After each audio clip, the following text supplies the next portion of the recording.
तो कैसे आप लोग, आशा करता हूँ अच्छे होंगे और आपका हमारे चैनल में स्वागत है। तो दोस्तों आज हम आपको बताने वाले हैं कि हम अपने मल्टीमीटर का यूज़ कैसे करें। मल्टीमीटर हमें मोबाइल रिपेयरिंग में कहाँ यूज़ करना होता है और कैसे यूज़ करना है, ये सारी चीज़ें मैं आपको समझाने वाला हूँ, बताने वाला हूँ। ठीक है दोस्तों, और जो लोग हमारे चैनल पर नए हैं, हमारे चैनल को सब्सक्राइब करके बेल आइकन प्रेस करते हैं, जिससे कि हमारा कोई भी वीडियो अपलोड होता है उसका नोटिफिकेशन आप तक सबसे पहले पहुँच सके। तो चलिए तो चलते हैं टॉपिक की ओर। तो सबसे पहले हमें मल्टीमीटर लेना, मल्टीमीटर को समझना है कि कहाँ पर क्या चेक होता है जो मोबाइल रिलेटेड काम में आती है। तो सबसे पहले आप देख लीजिए, यहाँ पे ऑफ है हमारा, इस पर जो हम ले जाएंगे तो यहाँ एसी पे हमारा मोबाइल, जिससे हम यानी एसी करंट को चेक कर सकते हैं। और जहाँ पे वी लिखा हुआ है, ठीक है दोस्तों, इस पर हम ले जाएंगे तो हमारे यहाँ से डीसी करंट को हम चेक कर सकते हैं।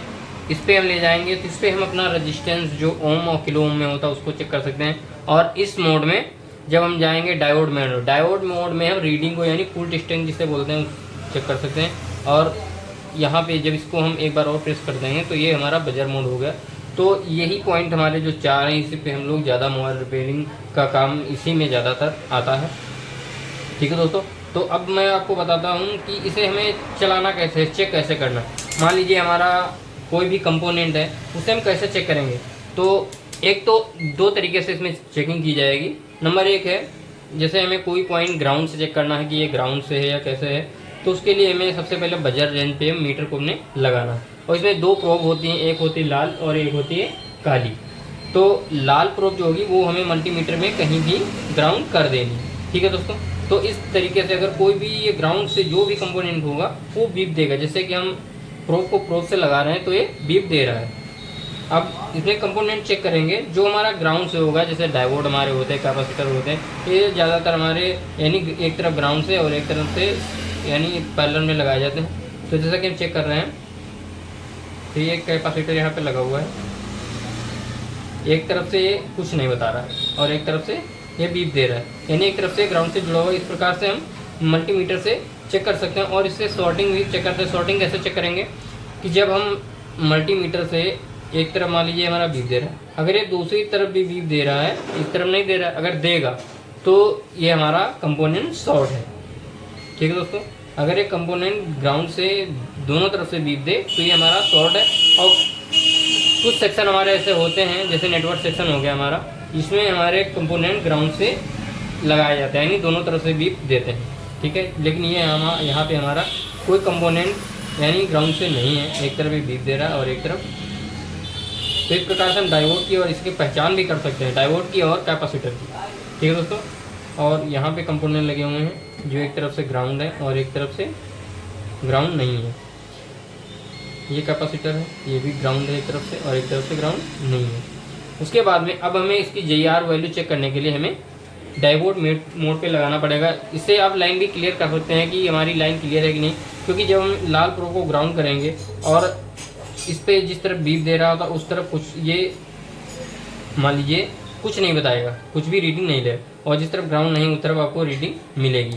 इससे आप यानी आसानी से पता लगा सकते हैं कि लाइन हमारी सही है कि नहीं। अगर यहाँ पे रीडिंग नहीं आ रही है तो ये मान लीजिए कि हमारी लाइन यानी ब्रेक है, एक तरफ से ग्राउंड बज रहा है लेकिन दूसरी तरफ रीडिंग कुछ नहीं आ रही है। तो इससे आप ये भी पता लगा सकते हैं कि हमारी यानी जो कंपोनेंट है वो इसकी लाइन जो है वो कहीं ना कहीं से शॉर्ट है या कोई प्रॉब्लम है, इसलिए JR वैल्यू नहीं आ रही है। उसके बाद में जैसे हमें कोई भी कंपोनेंट हो उसका, जैसे हमारा हो गया रजिस्टेंस में क्या होता है, यानी ज़्यादा किलो ओम का है तो एक तरफ से कुछ रीडिंग ज़्यादा मिलेगी, एक तरफ कुछ कम भी मिल सकती है, बराबर नहीं मिल सकती क्योंकि किलो ओम में होते हैं। जैसे कि यहाँ पे कुछ रजिस्टेंस लगे हुए हैं, चेक करके आपको दिखाते हैं।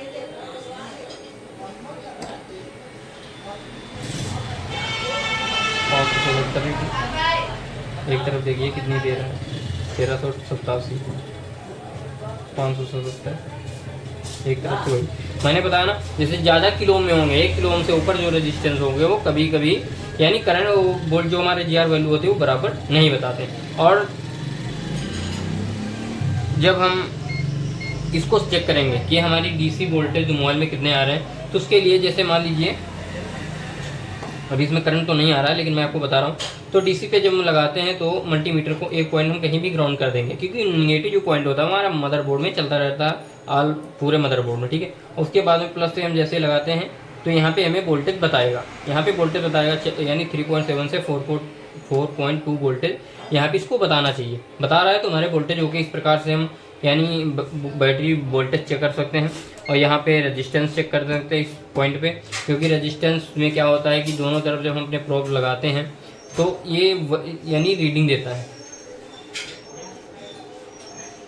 और जो हमारा 0 यानी 50 ओम तक होगा वो आपस में, जैसे हमारा रेजिस्टेंस बीप करता है, यानी 50 ओम तक जो हमारा रेजिस्टेंस होगा वो हमारे चेक करने पे जब हम बजाज रेंज पे इसको लगा के चेक करेंगे तो ये बीप देगा।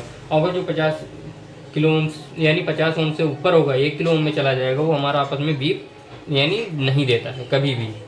तो इससे आप कंपोनेंट की पहचान भी कर सकते हैं, मल्टीमीटर भी चला सकते हैं। तो इस पर जो हमारे डायोड मोड है और बजर रेंज है, बजर रेंज में आप कंपोनेंट्स को आपस में ऐसे टच करके चेक कर सकते हैं। और इससे जो हमारा डायोड मोड है उसमें हम लाल प्रोग्राम करके कोई भी कंपोनेंट की GR वैल्यू निकाल सकते हैं आसानी से। एक तरफ एक ग्राउंड है, एक तरफ पहले वैल्यू दे रहा है,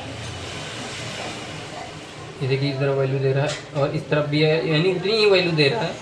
सेम टू सेम अगर वैल्यू आ रही है तो ये समझ जाइए कि ये हमारी कॉइल है। ठीक है दोस्तों, कॉइल की टेस्टिंग यही है कि कॉइल में जब हम इस तरफ से और इस तरफ दोनों तरफ सेम रीडिंग दे रहा है तो या फिर वो 0 किलो ओम का रेजिस्टेंस हो सकता है या फिर हमारी कॉइल हो सकती है।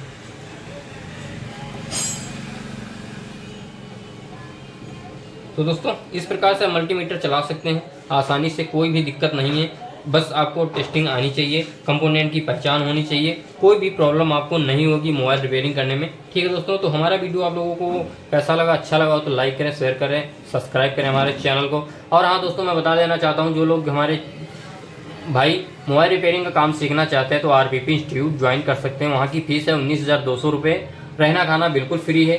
ठीक है दोस्तों, और बेसिक लेवल से एडवांस लेवल तक आप पूरा काम वहाँ पे सीख सकते हैं। ठीक है दोस्तों, तो दिए गए नंबर पे कांटेक्ट कर सकते हैं।